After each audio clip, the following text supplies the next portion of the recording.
rito? Bakit, Han?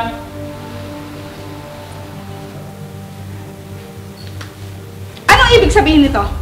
Han, nabilan ako ng ticket at kailangan ko nang umalis. Ano? Ulitin mo nga sinabi mo? Kailangan kong bumalik ng abroad. Ikaw muna bahala sa mga bata. Nakailang balik ka na ng abroad, pero wala ka naman kinikita. Ganito pa rin naman ang buhay natin. Basta, aalis ako para sa mga anak natin. Sayaw at sa gusto mo. Hay nako, JR. Ilang beses ka nang umalis, pero wala kang perang pinapahawak sa akin.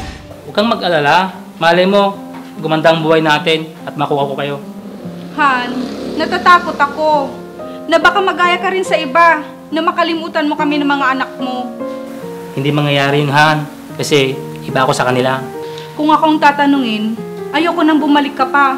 Para din naman sa inyo itong gagawin ko. Bahala ka na nga sa buhay mo.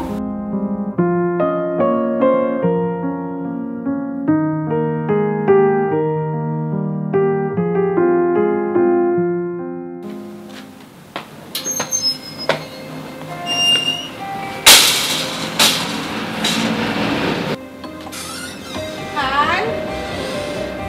Han!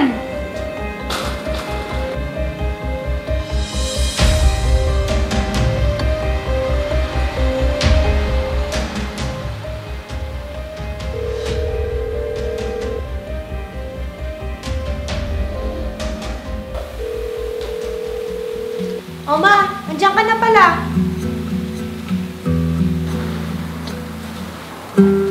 Nakita mo ba ang papa mo? Kanina ko pa siya hinahanap. Tinatawagan ko, hindi naman siya sumasagot. Ha? Hindi ba siya nagpaalam sa'yo, ma? Ngayon ang flight niya.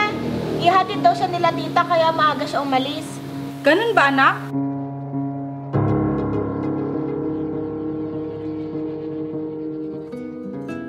Mag-abroad pala ulit si Papa.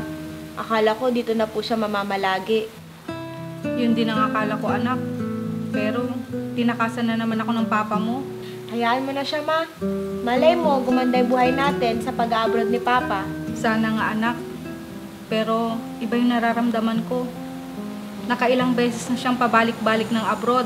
Pero, wala naman siyang kinikita. Sana pala hindi na lang po siya umalis para magtulungan na lang po tayo dito.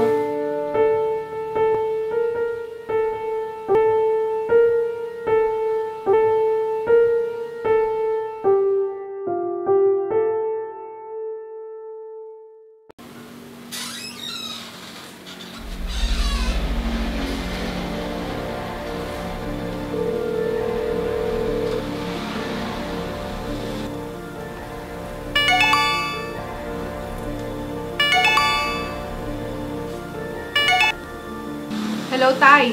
Oh, Mitch, napatawag ka. May balita ba kayo kay JR? Wala naman kaming balita sa kanya. Di ba nandun po yung tito at tita niya? Baka maaaring kamustahin nila. Simula kasi nung umalis siya, hindi na siya tumawag sa amin. Ganun ba? Hindi kasi namin alam yung ginagawa niya. Kawawa naman po ang mga bata. Nag-aaral pa naman. At wala po akong mahanap na trabaho ngayon. Hayaan mo, pag nakausap namin siya, balitaan kita. Sige po, salamat.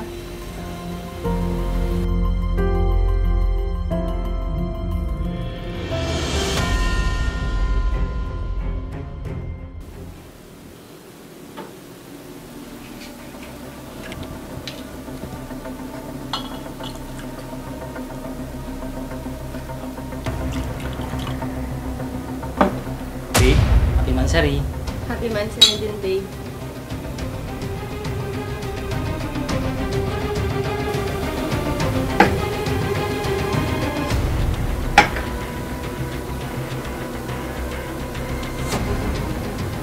Babe, mahal na mahal kita.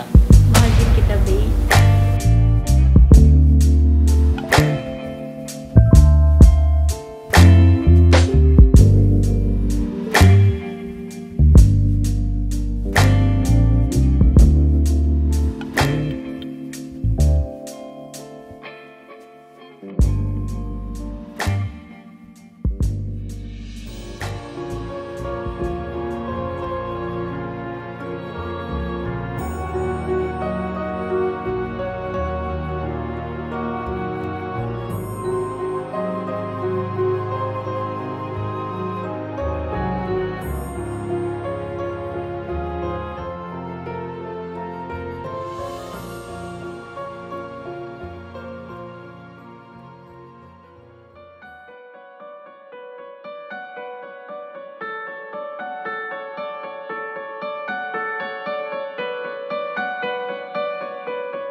Sino na itong tumatawag?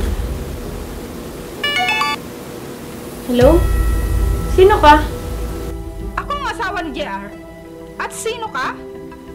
Pwede ko ba siyang makausap? Oh, yung asawa mo daw, tumatawag. Bakit ka tumatawag? Anong kailangan mo? Hello, JR. Ikaw ba yan? Bakit hindi ka tumatawag sa amin ng mga bata? Bakit tumatawag pa yung asawa mo? Ewan ko sa kanya. Sino ba kausap mo dyan? At bakit kayo magkasama? Kalimutan mo na ako, mates. Siguro, hindi tayo tinadhana. Gano'n na lang ba kadali sa'yo? Ang kalimutan mo kaming pamilya mo? Akin na nga yan? Bakit mo naman nagawa sa amin to? Kawawa naman yung mga anak natin. Mas pinili mo pa ang babae mo kaysa sa amin ng mga anak mo. Wala naman ako nagawang masama sa'yo.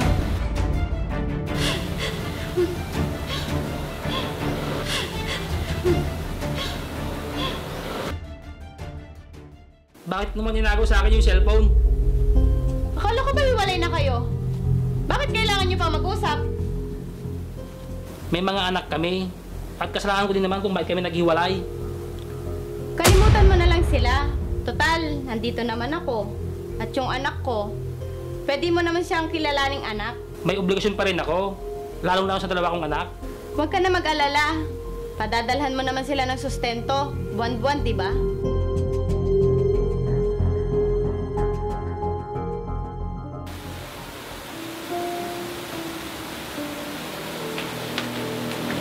Ma, pwede po ba kitang kausapin? Ano yun, anak? Ma, ano pong balita kay Papa? Ang balita ko, anak, may kinakasama na daw siyang ibang babae. Ha? Bakit ka pumayag, Ma? Di ba kasal kayo? Anong magagawa ko, anak? Simula nung umalis siya, hindi niya na akong kinausap.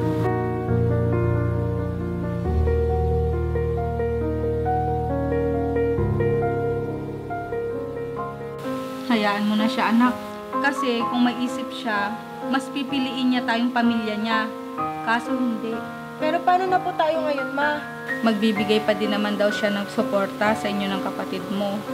Yun nga lang, tinanggalan niya na ako ng karapatan bilang asawa niya. Huwag po kayong mag-alala, Ma. Nandito lang po kami ni Dixie para sa inyo. Hindi po namin kayo iiwan. Salamat, anak.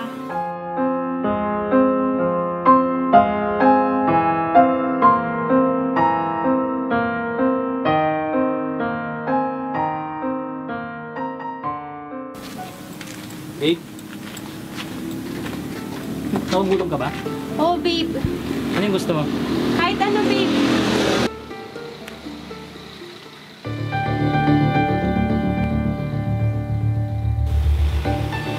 Parang si Papa yun, ah. Posible naman na dumating siya. Siya nga!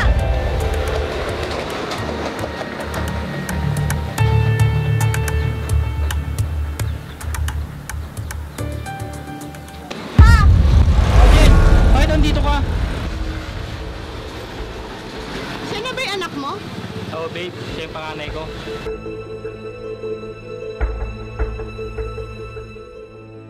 Dalaga na pala at maganda.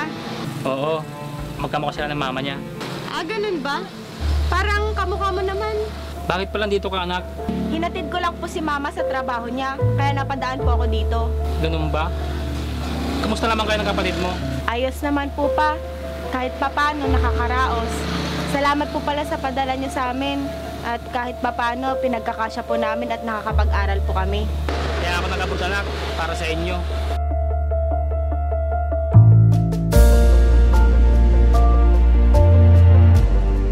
Siya nga pala, si Tita Ruby mo. Kasama ko sa trabaho. Sige po pa, alis na po ako. May aayusin pa po kasi ako. Sige anak, mag-ingat ka. Sige pa, Ikamusta mo ako sa kapatid mo? sige po.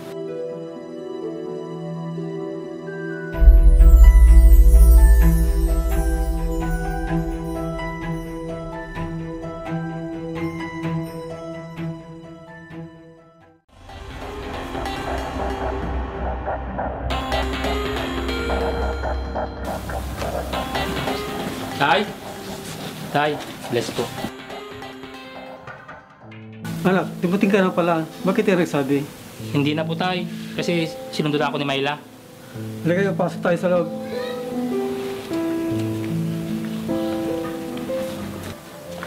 Upo muna kayo.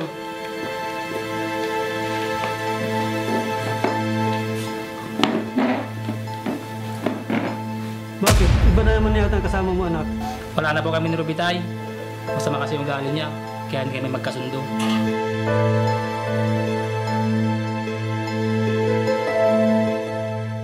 Siya nga pala, si Myla. Classmate ko po ng high school. Anak, mag-usap muna tayo sandali. Myla, salit lang. Mag-usap kami tatay. Sige.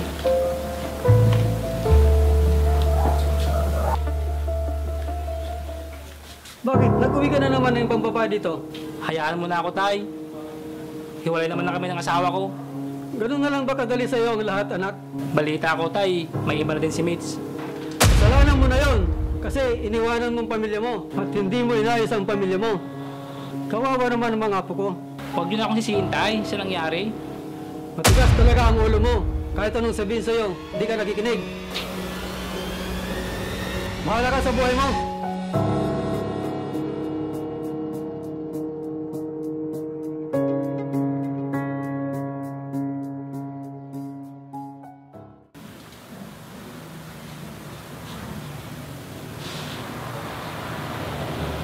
Sino na naman kaya tong babaeng ito? Hindi naman ito yung kasama niya nung nakita ko siya. O anak, anong tinitingnan mo dyan? Ma, tignan mo to. Oh. Si Pama mo yan, di ba? At sino tong babaeng to? Baka bagong babae na naman niya, ma. Ha? Iba na naman? Di ba matagal na sila ng babae niya? Baka totoo yung nabalitaan natin sa tita niya, ma, na naghiwalay na sila ng babae niya. Pinirahan lang daw siya at kinuha lahat ng pundar nila. Kawawa pa lang papa mo. At hindi pa rin siya nadadala. Sana po pala, bumalik na lang po siya sa atin. Anak, wala na tayong magagawa. Ganyan na talaga ang papa mo. Sana hindi niya sinira yung pamilya natin. Lumaki po kaming hindi siya kasama. Hayaan mo na anak. Hindi na natin kayang ibalik ang panahon. Sana kung may isip siya, pinili niya tayong makasama kaysa sa mga babae niya. Sinubukan ko naman pakiusapan siya pero nabigo ako. Ang mahalaga, makapagtapos kayo at matuto kayo sa buhay ng kapatid mo. Salamat, ma, at hindi ka sumuko. Kahit nawala si Papa, pinilit mong itaguyod kaming magkapatid. Wala yun anak. Mas mahalaga kayo kaysa sa ibang tao. Salamat, ma. Tuloy pa rin ang buhay anak. Laban lang. Ikaw talaga, ma. Hayaan mo, kapag nakapagtapos kami ng kapatid ko, giginhawa na po ang buhay natin. Sana nga anak.